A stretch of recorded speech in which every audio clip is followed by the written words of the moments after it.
এই গরমে এরকম একটি দই যদি বানাতে পারি তাহলে তো কোনো কথাই না।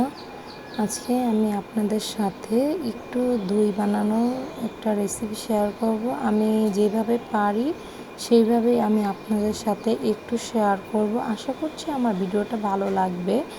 হ্যালো এভরিওয়ান, আসসালামু আলাইকুম। আশা করছি আপনারা ভালোই আছেন, আমরা ভালো আছি। আজকে আপনাদের মাঝে একটু দই শেয়ার করব কীভাবে বানালাম। দইটা প্রথমে আমি জাল করে নিলাম আর একটু কালারের জন্য একটু ক্যারামেলটা বানিয়ে নিলাম। এটাকে আমি আলাদাভাবে একটু মিশিয়েছি, যেটাতে আমি ক্যারামেল বানিয়েছি সেটাতে একটু এখান থেকে পাত্র থেকে দুধটা ঢেলে মিশিয়ে তারপরে আমি এটার সাথে অ্যাড করলাম।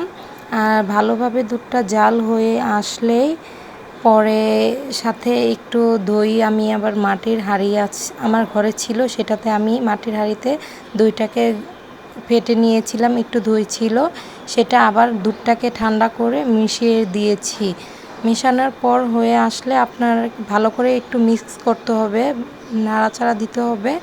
তারপরে আপনি ওই হাঁড়িটা যেটাতে দইটা পাতবেন সেটাতে আপনি দইটা ঢেলে নেবেন।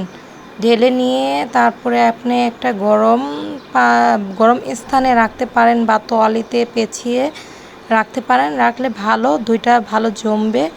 আর আমি